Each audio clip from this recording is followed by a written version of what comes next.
This week on Ebert Roeper. We must decide if you will become my mistress. Fine. That's this much of the movie. Yeah. You the one killed our friend? That's right. In most Westerns, everybody just stands there and shoots at each other. Wake up! So there's about 3 different levels going on. That rancher sat in that jailhouse sort of sneering and letting his lawman lay down the law till he figured it was time to show us that he gave the orders around here. Ooh, sticks in my craw.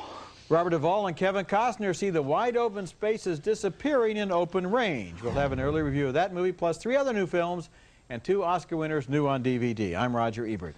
And I'm Richard Roeper. Our first movie is Les Divorce, and I'm starting to wonder if Kate Hudson really has what it takes to be the star I thought she'd become after Almost Famous. Following How to Lose a Guy in 10 Days and Alex and Emma, this is Hudson's 3rd straight disappointment in 2003. It's a flat comedy melodrama combo filled with stereotypes about snooty French and gauche Americans. Naomi Watts' Roxy lives in Paris and has been deserted by her husband.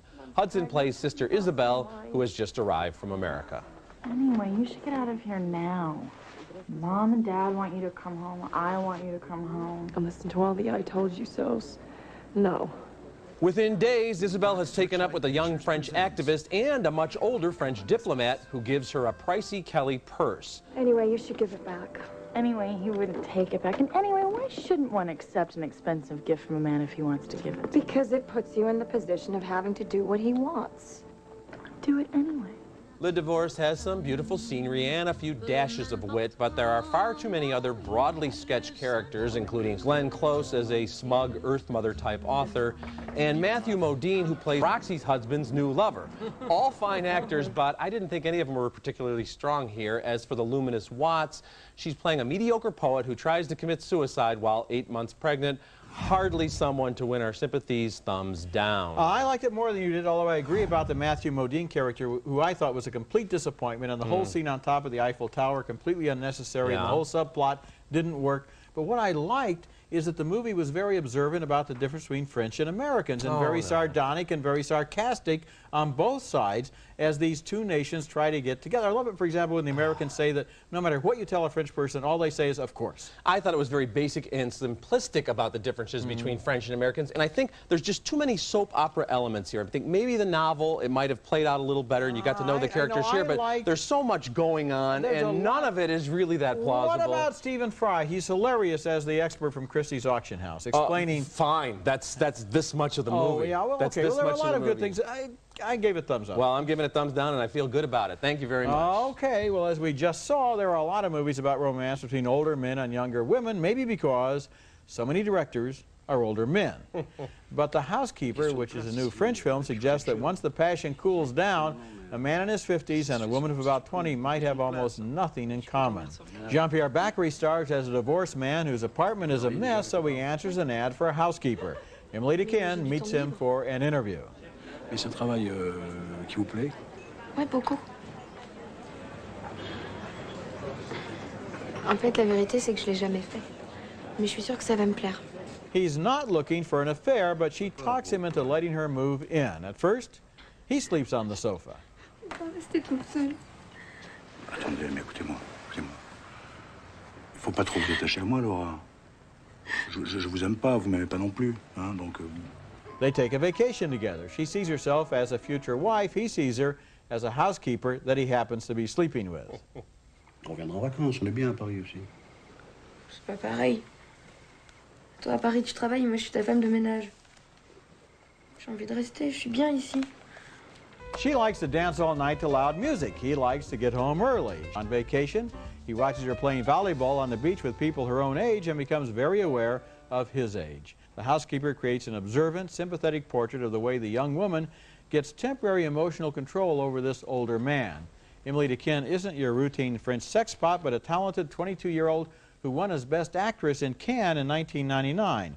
And Jean-Pierre Bacri is touching and subtle as his character tries to maintain his dignity in an emotional whirlwind. You know, they say that an older guy dating a younger woman is like a boat owner. The best 2 days are when you get it and when you get rid of it.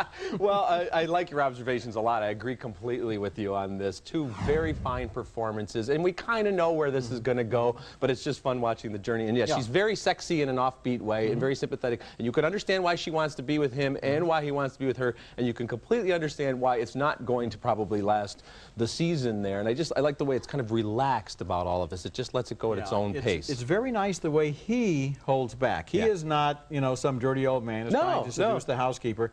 But once he is seduced, he's in for a lot more than he counted on, and she's not really in there for the long term. Absolutely. Yeah. Okay, coming up next, our Thumbs Up video features two of the big winners from last year's Academy Awards.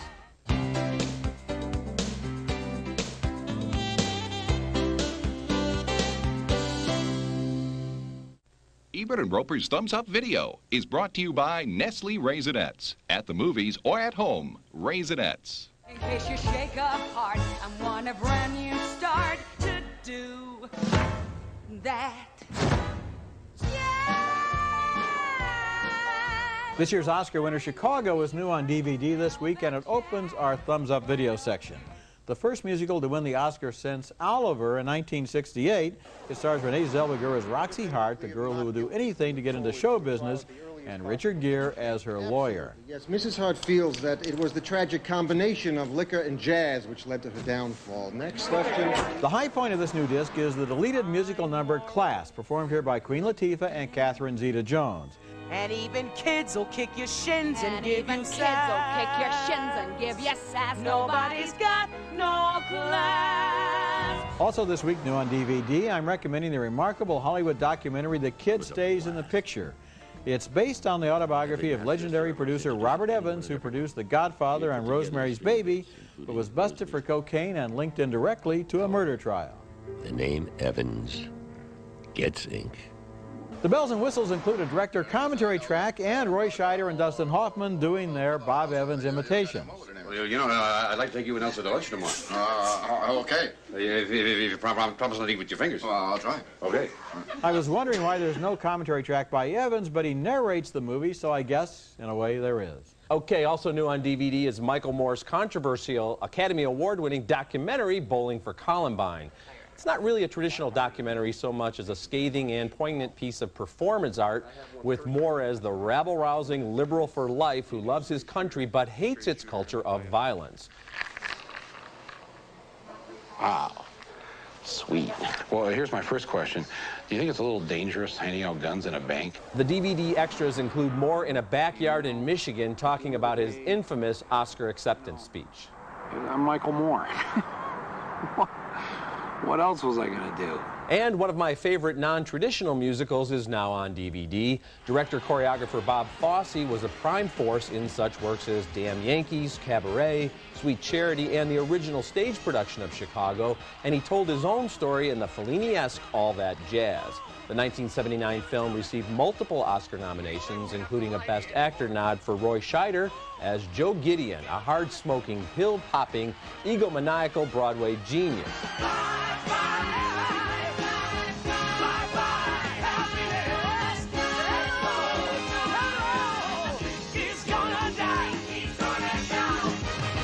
Fosse's trademark choreography is on display in the great opening audition number.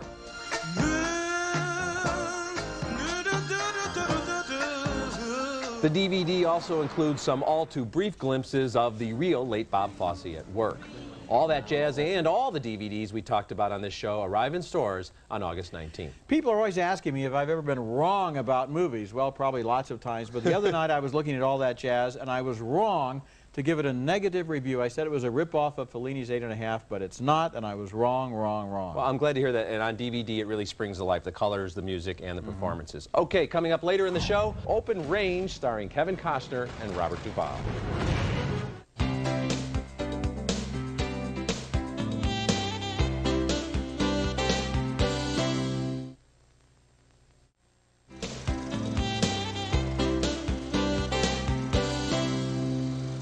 If you like hard work, long hours, and getting dirty for low pay, I got an opening on my SWAT team. I don't mind that at all. SWAT is unique among recent action thrillers because it bothers to create characters, it has a plot, and the action is more or less plausible. We gave it 2 thumbs up last week. It opens this weekend, and it's a return to traditional movie craftsmanship after too many movies where special effects replace human beings.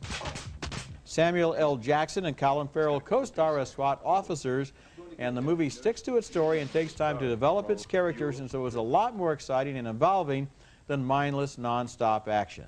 Also getting 2 thumbs up on last week's show and opening this weekend is Freaky Friday. Jamie Lee Curtis is excellent as a widow who's overworked, and Lindsay Lohan is really good too as her stressed out daughter. A fortune cookie curse has them trading spaces. This isn't mine? Those aren't mine. That's definitely not mine.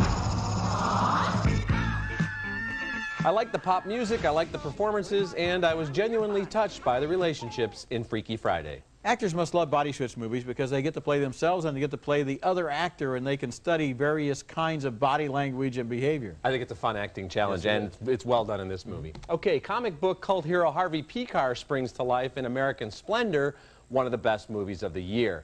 It vibrates with creativity and hums with brilliant performances. In the 70s, Pekar and illustrator Robert Crumb created a series of kind of reality comics about Pekar's work as a file clerk in a Cleveland VA hospital and his curmudgeonly worldview. Pekar's fiercely loyal following then grew with a stage play based on his life and some memorable but increasingly uncomfortable appearances on Late Night with David Letterman. And Harvey even meets a woman. Look, you know, I was going to clean up, but why should I give you any false notions? Well, the truth is, I got a serious problem with cleanliness. Well, I could wash a dish 10 times, it'd still be dirty. And they even kicked me out of the Army because I couldn't learn to make a bed. That's Paul Giamatti in a nomination-worthy performance as Harvey, and Hope Davis excellent as Joyce. The real Harvey and Joyce, as well as Harvey's real co-workers, occasionally step into the story. Did I say I watch television? Yeah, you mentioned you watch TV, you listen to your jazz records, you read, you write, you do your stick figures, so you could plan for your next comic book. American Splendor is written and directed with great style, intelligence, and warmth by Sherry Springer Berman and Robert Pulcini. They know there's something irresistible about this guy Pekar, who at first glance seems like another crabby schlub with a nowhere job and nothing to say, but is actually an original American artist. I doubt there's anything a critic could say to make Harvey Pekar happy, but I am giving this movie a big thumbs up. You know, they tell beginning writers to write about what they know, and Harvey Pekar certainly does that. You know, this is his life that American Splendor is about, and it is funny, it's involving. It's just an amazingly good film. I'm going to put this on my best 10 list. And in the film, you see Paul Giamatti, and then you see Harvey Pekar, and they're back and forth. It's amazing how they both seem to be playing aspects of the same character, not only physically, but mentally. And I've met Harvey Pekar and his wife Joyce and their daughter. And then looking at the film again, I realized this movie, what you see is exactly what you get. That's the genius of this. It's not just a show-offy technique by these directors to say, oh, here's the real actors. For one thing, you find out how true and accurate these performances are, and then you see Harvey's animation technique, which is really good. I mean, his dialogue, and then R. Crumb and these other great illustrators who have worked with him. So there's about 3 different levels going on, and of course now we're going to get Pekar writing things about the movie and how that's probably just a big pain to him anyway, because now he's famous again and he's got to get things going, because he does have a self-destructive bent as well. Well, you know, he kind of gets himself onto the Letterman show and then off the Letterman show, but when you see that footage of the real Letterman show, you realize that's really Harvey. I mean, Harvey is never acting. No. He's always doing exactly whatever it is that he feels he has to do. And Giamatti never misses a beat playing him. And now an early review. Kevin Costner's new Western Open Range, which opens next week, takes place on the fault line between the Old and New West. Costner and the great Robert Duvall play cowboys who graze their cattle on the free range and get into a deadly showdown with ranchers who want to fence them out.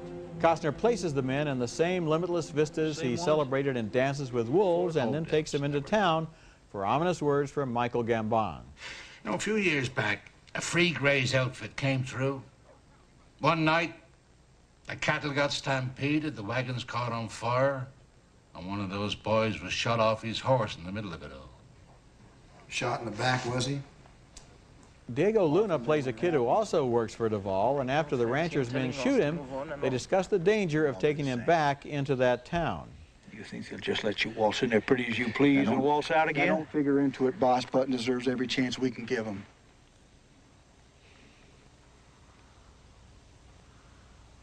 All right.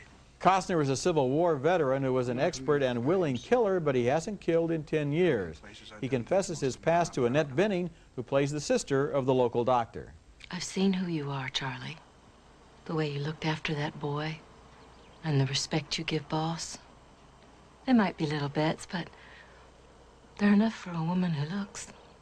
Men are going to get killed here today, Sue, and I'm going to kill them. Meanwhile, danger waits outside the door. Costner, as director, shows a sure hand for the scenes of conflict and violence, and he benefits from another wonderful Robert Duvall performance as a man would rather risk his life than do something he feels wrong about. The film's weak point is in Costner's romance with the Annette Bening character, because it's hard to imagine her falling in love more or less at first sight with this rough man who's about to be in a gunfight. And at the end, there's the strange feeling that they have two farewell scenes when one would have been enough.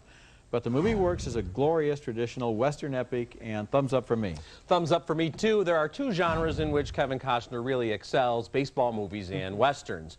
Open Range doesn't have the epic, self-important weight of Dances with Wolves, but that makes for a more entertaining ride. I think this is one of the finest Westerns since Unforgiven. Costner is outstanding as he taps into his darker nuances to play the gunslinger trying to forget his past. And as that crusty mentor with a perpetual twinkle, Robert Duvall has a juicy, tailor-made role ripe for a Best Supporting Actor nomination. We got a warrant sworn for attempted murder for them that tried to kill the boy who's laying over there at the docks trying to stay alive. Swore out another one for them that murdered the big fellow you had in your cell. Only ours ain't writ by no tin star bought and paid for, Marshal. It's writ by us. And we aim to enforce it. Open Range spends more time in town than on the plains, but you do get those breathtaking vistas, and you understand why Charlie and Boss have spent their entire adult lives sleeping under the stars. You reckon them cows were getting killed over? Well, cows is one thing, but one man telling another man where he can go in this country is something else. Open Range walks a bit too much in the footprints of High Noon and Gunfight at the OK Corral, but it is a worthy tribute. As a director, Costner has the confidence to take his time to establish these characters before plunging them into a violent quagmire. And I really admired the authenticity of the final gun battle. It's not clean and choreographed. Men stumble, men shoot and miss, men get shot in the back. Men die in messy ways. It's jarring and disturbing and unforgettable. Oh, yes, it is. And there's that wonderful scene where Costner, who has been in the war and has shot people and has been under fire, explains to Duvall the strategy is likely to be from the other side. And he reads those guys and he says, this guy is going to freeze. Yeah. This guy is going to hesitate to shoot. He goes right down the line. You think in most Westerns, everybody just stands there and shoots at each other, but he realizes each person in a situation like that is going to behave differently, and if they understand that, they can win. I think it's beautifully done. Yes, it is. Okay, coming up next, is Geely the worst film of all time, or is it merely a bad movie? Visit our website at ebertandroper.tv or at movies.com.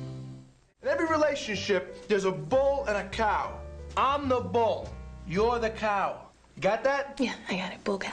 The biggest movie story of the summer involves Geely, a film not many people have actually seen.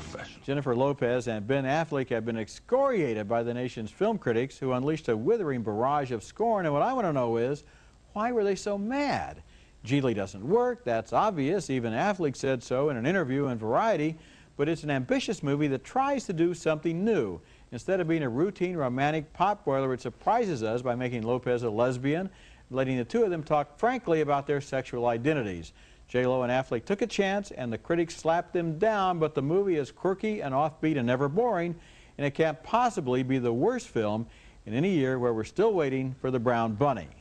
Well, I can tell you why we're so mad, many of my fellow critics, is because we had to sit through this garbage, and yeah, they tried to do something different, but they failed so spectacularly and so miserably, and in such, I think, a condescending and smug and arrogant way, where J-Lo has the camera focusing on her while she's doing her yoga position, so we can see she's in great shape, and Affleck is doing this cheap Jersey accent. Roger, it's an awful film. It's frequently the case in movies that the camera focuses on actresses so that we can see that they're in good condition. They made a bad movie. They did not commit a crime. Well, they committed a cinematic crime, and I find them guilty. Okay, looking ahead to next week's show, we'll review Jackie Chan in The Medallion.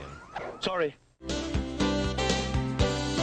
Now, just a personal word. I'm not going to get to go to the Telluride and Toronto film festivals this year because I have to stay in Chicago for a series of radiation treatments on a tumor of the salivary gland. This is a follow-up to my surgery last February. I'll still be seeing movies, though, working full-time, writing reviews, and doing the show. Okay, recapping this week's movies, we split on Le Divorce, 2 thumbs up for The Housekeeper, 2 thumbs way up for American Splendor, 2 thumbs up for Open Range. It opens next week. And don't forget, also opening this week, 2 thumbs up for SWAT and 2 thumbs up for Freaky Friday. Remember, you can hear all our recent reviews at ebertandroper.tv or at movies.com and read us in print at suntimes.com. And until next week, the balcony is closed. You know, I thought Le Divorce was so simplistic in the French-American differences, it could have been edited by George Bush. Differences between nations are always simplistic. When you get deep, we're all the same. Oh, come on. They could have done a better job of showing these two cultures getting together. Well, they do a great job of showing the very...